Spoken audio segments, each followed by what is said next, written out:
Dear students, welcome to my channel all students study. आज का topic आपके सामने प्रकाश एवं प्रकाश का परावर्तन, इसके बारे में आप पढ़ेंगे। हम यह टॉपिक एनसीईआरटी बुक से फर्स्ट चैप्टर का जो विशेष ही इम्पोर्टेंट चीज़ है और यह बहुत ही आसानी से आप समझेंगे। अब आप इस टॉपिक पर देखें।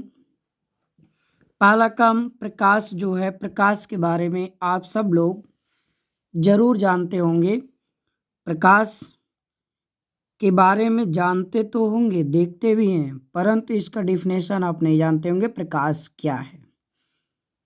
देखिए, प्रकाश जो होता है वह एक प्रकार की ऊर्जा है। प्रकाश क्या है? एक प्रकार की ऊर्जा है। वैसे भी आप जान लीजिए, ऊर्जा का मतलब होता है जिसमें कार्य करने की क्षमता है। Capacity of doing work is called energy. कार्य करने की क्षमता को ही ऊर्जा कहते हैं। जैसे पानी में आप बल्ली डाल दिए, बल्ली बहाकर चला गया, इसका मतलब पानी में क्या है? ऊर्जा है। हवा ने छप्पर को उड़ा दिया, इसका मतलब उसने कोई कार्य किया, उसमें भी क्या है? ऊर्जा है। ऐसे बहुत सारे एग्जाम्पल होंगे। तो प्रकाश भी एक प्रकार की विकिरण ऊर्जा है और प्रकाश की डिफिनेशन है वह विकिरण जो हमारी आँखों को संवेदित करता है उसे प्रकाश कहते हैं। जो हमारी आँखों को संवेदित करे, वस्तुओं को दिखाए, वो प्रकाश है। आप जानते हैं प्रकाश की एक बहुत बड़ी खासियत ये है कि वो वस्तुओं को तो दिखाता है परंतु स्वयं नहीं दिखता। हम प्रकाश को नहीं देख सकते। अब देखिए, प्रकाश के बारे में कुछ और चीज़ें यदि आप देखें, क्लास या घर या कोई भी स्थान ले लीजिए, यदि आपको कोई वस्तु दिखती है तो ये समझ जाइए जैसे आपका यहाँ नेत्र है और यहाँ कोई वस्तु रखी है। अब आपका जो नेत्र है ना, तो आप इसको देखने में समर्थ कब होते हैं? जब प्रकाश इस पर पड़ करके आपके नेत्र पर पहुंचती है तो आपके रेटिना पर वो वस्तु दिखाई देती है। ठीक है, इस प्रकार से हम आगे देखें। और एक बात जान लीजिए, वस्तु का प्रतिबिंब रेटिना पर, जब आगे आपको विज्ञान में हम पढ़ाएंगे आगे टॉपिक में प्रतिबिंब, रेटिना, ये सब मानव नेत्र के बारे में, तो आप विशेष जानकारी प्राप्त करेंगे। तो आप जानकारी, मैं कोई भी वीडियो अपलोड करूं, इसके लिए आवश्यक है कि आप चैनल को सब्सक्राइब कर दें ताकि आपको नोटिफिकेशन तत्काल मिल जाए। ठीक है, आइए दूसरी चीज़ जाने। प्रकाश एक प्रकार की विकिरण ऊर्जा है जो विद्युत चुंबकीय तरंगों के रूप में चलता है। प्रकाश विद्युत चुंबकीय तरंगों के रूप में चलता है। इसमें विद्युत का भी आभास होता है। अब देखिए, जैसे विद्युत के तरंग चलते हैं ऐसे प्रकाश भी चलता है। प्रकाश का तरंग दैर्ध्य 3900 एंगस्ट्रॉम से 7800 एंगस्ट्रॉम तक होता है। अब आप देखिए, एक एंगस्ट्रॉम का मतलब 10⁻⁻10 मीटर। ये आपको याद करना है, ये सब आप ध्यान में रखेंगे आपके एग्जाम में, भावी एग्जाम में, कहीं भी आपके लिए ये अति महत्वपूर्ण साबित होगा। अब हम प्रकाश से संबंधित कुछ नोट आपके सामने रखते हैं जिसे आप ध्यान में रखेंगे। एक विशेष नोट ये है, निर्वात में प्रकाश की जो चाल होती है 3×10⁸ मीटर प्रति सेकेंड होती है, परंतु पदार्थिक माध्यमों में इससे कुछ कम भी हो सकती है। निर्वात का मतलब जानते हैं ना, जहाँ पर हवा ना हो, कोई माध्यम ना हो, ऐसे स्थानों पर प्रकाश की चाल 3×10⁸ मीटर प्रति सेकेंड होती है। लेकिन पदार्थिक माध्यमों में जैसे जल से गुजरना हुआ प्रकाश को, अन्य किसी माध्यम से गुजरना हुआ, ट्रांसपेरेंट कोई जो है माध्यम, उससे गुजरना है, तभी इसमें कुछ कमियां हो जाती है, इसका प्रकाश कुछ कम हो जाता है। ठीक है, अब आगे आप देखें, इसको आप रोक करके वीडियो को आप जैसे मैं ये लिखा हूँ इस तरह से आप अपना फेयर नोट खूब बढ़िया से बना सकते हैं और वो आप हमेशा पढ़ सकते हैं। नोट ऐसे बनाइए ताकि उसकी लिखावट शुद्ध हो और आप उसे पढ़ने में हमेशा सक्षम रहें। कुछ बच्चे अपना लिखा हुआ खुद नहीं पढ़ पाते हैं, तो ये बच्चों की कमियां होती हैं। आगे देखिए, आगे आपको देखना ये है, अगला हेडिंग प्रकाश का परावर्तन है। देखिए ये हेडिंग जो है ना, इस तरह से बनाया गया है, इस तरह से आप भी हेडिंग बनाएं। फिर ही विद्यार्थी की जान होती है। फिर यदि उसका अच्छा है तो उसका विषय पर पकड़ जरूर रहता है। आप फेयर बनाएंगे तो उसको मन से पढ़ेंगे, आधा अधूरा बनाएंगे तो आपके लिए समस्या होगी, आपका पढ़ने का मन नहीं करेगा, आप पढ़ेंगे भी नहीं।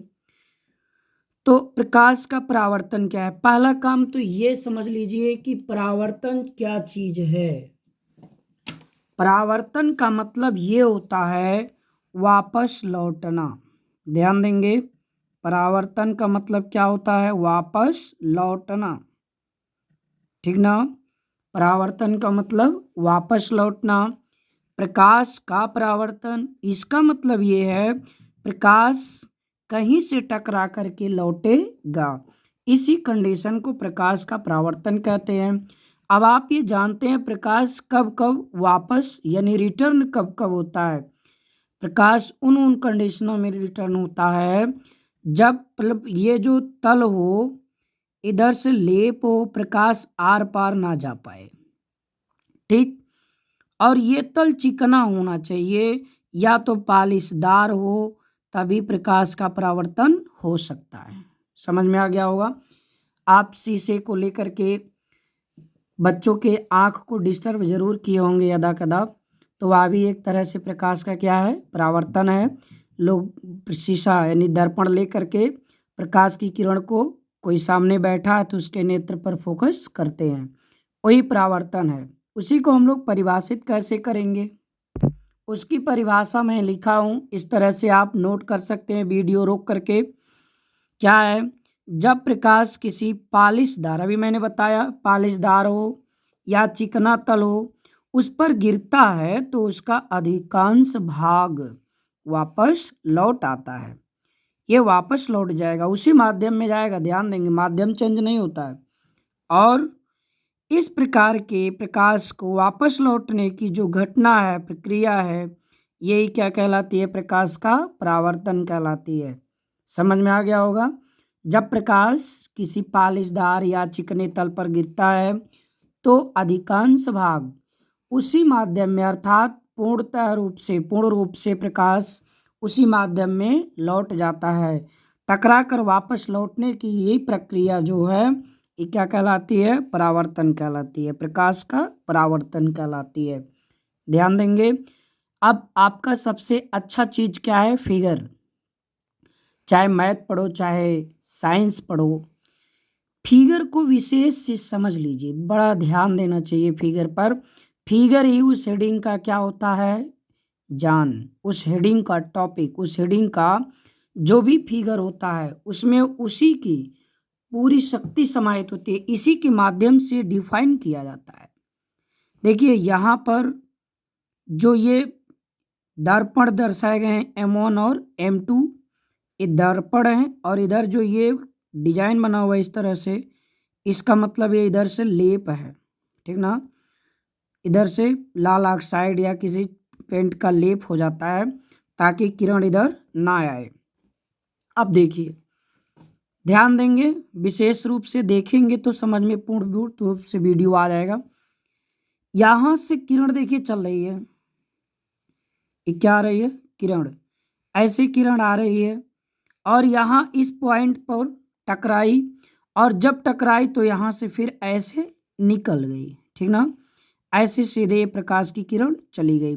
अब ध्यान देंगे, आप जानते हैं आ का मतलब आना।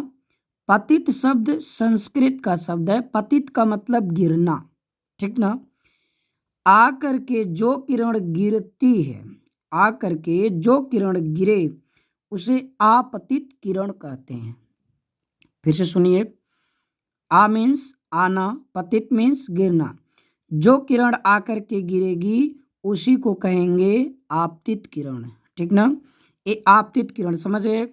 अब देखिए, जब किरण यहाँ गिरी अर्थात टकराई तो यहाँ से पुनः इस माध्यम में वापस लौट रही है। अभी मैंने बताया परावर्तन माने लौटना, तो जो किरण लौटती है, ठीक ना, जो किरण वापस लौट रही है इसको कहेंगे परावर्तित किरण। ये है परावर्तित किरण, ध्यान से समझेंगे। अब देखिए इस बिंदु को आपतन बिंदु कहते हैं, यहाँ आप नोट कर सकते हैं। ये है आपतन बिंदु, ये आपतन बिंदु है। बी जो क्या है, आपतन बिंदु है। अब देखिए यहाँ एक अभिलंब होता है, क्या होता है, अभिलंब, ये है जो 90 डिग्री लंबवत खड़ा है। अब देखिए और अभिलंब के और आपतित किरण के बीच में एक एंगल बन रहा, ध्यान देंगे, ए एंगल जिसको मैंने सिंगल रेड लाइन किया है, बन रहा ना। ए एंगल जो है ना, ये आपतन कोण है। क्यों आपतन कोण है? क्योंकि आपतित किरण और अभिलंब के बीच का कोण है, इसका नाम आपतित, तो एंगल का नाम इसी से संबंधित होगा, आपतन। क्या होगा? आपतन कोण। अब देखिए ये कौन किरण है? परावर्तित। तो इस किरण और इस अभिलंब के बीच का जो ये डबल रेड लाइन है, ये एंगल इसके नाम से रिलेटेड होगा, परावर्तित किरण, तो ये परावर्तन कोण। ठीक, आपके समझ में आ गया होगा। ये आपका हेडिंग समझें, आप इसके बारे में जानें। आपका ये एक फिगर है, इस फिगर को ध्यान से देखें और इसको मन से, जिस तरह से मैंने बनाया ऐसे बढ़िया फिगर खूब ठीक मन लगा के बनाएंगे तो आपका मन लगेगा, आप मन से याद करेंगे और सदा स्मरणीय रहेगा फिगर, ठीक ना। फिगर स्मरणीय रहेगा तो आप डिफाइन कर ले जाएंगे। अब देखिए स्टूडेंट्स, ये आपके सामने हमने कुछ रूल लेके आए हैं। हर एक व्यक्ति का, हर एक जो है कैटेगरी के इंसान का अपना अपना एक रूल होता है।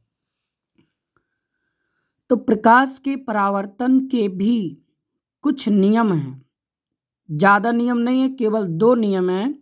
इन 2 नियमों को याद रखना है। आपको ये टॉपिक हाई स्कूल, इंटर के परीक्षाओं में भी ध्यान देने होते हैं। आप जब इंटर में पढ़ेंगे तो भी इन हेडिंग से वंचित नहीं रहेंगे, इसकी जानकारी होनी चाहिए। परावर्तन के नियम, अब आप जानते हैं ना, परावर्तन माने प्रकाश का किरण जब वापस लौटता है उसका क्या क्या नियम है। इसके 2 नियम हैं। कोई पूछता है परावर्तन के कितने नियम हैं, तो आप क्या बताएंगे? केवल 2 नियम। पहला नियम जो है वो जो मैंने यहाँ लिखा है, ये फिगर से ही समझिए, फिगर पे आधारित है।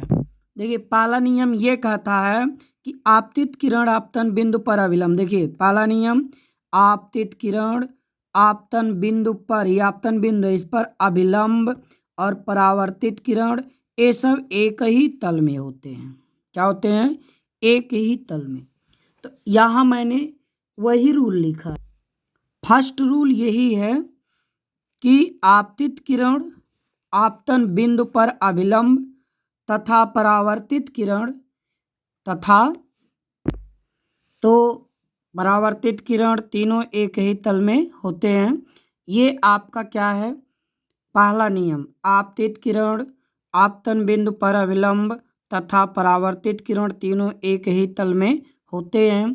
ये आपका पहला नियम। दूसरा नियम ये है, परावर्तन कोण सदैव आपतन कोण के बराबर होता है, ठीक है ना। जो परावर्तन कोण होता है, आप फिगर में देख रहे हैं, यहाँ देखिए, ये जो फिगर है, आपतन कोण कहिए, परावर्तन कोण, ये सटीक होगा। आपतन कोण ये एंगल और ये एंगल, ठीक है ना, ये एंगल आपस में क्या होते हैं? बराबर। इसलिए ये कहा गया कि आपतन कोण सदैव परावर्तन कोण के बराबर होता है। इस प्रकार से आपने आज पढ़ा प्रकाश और प्रकाश का परावर्तन। अब आप इसको याद रखेंगे, अपने मित्रों के पास शेयर भी करिए, अपना नॉलेज बढ़ाएं, उनका भी नॉलेज बढ़ाएं और अगले वीडियो को देखने के लिए इसकी तैयारी किए रहिए। उसके बाद अन्य तरीके से अन्य हेडिंगों को समझाया जाएगा। आपका ज्ञान बढ़े, आप मेहनत करें। ठीक है। और यहाँ एक चीज़ आपसे ये रिक्वेस्ट है कि बच्चे कुछ प्रायर वीडियो देखने के बाद भूल जाते हैं, प्लीज़ एक लाइक करिए और शेयर भी करें, ठीक है। चैनल सब्सक्राइब करना भी आवश्यक है, क्योंकि वीडियो का नोटिफिकेशन नहीं मिलेगा। अगर आप चैनल सब्सक्राइब किए रहेंगे तो नोटिफिकेशन तुरंत मिल जाएगा। धन्यवाद।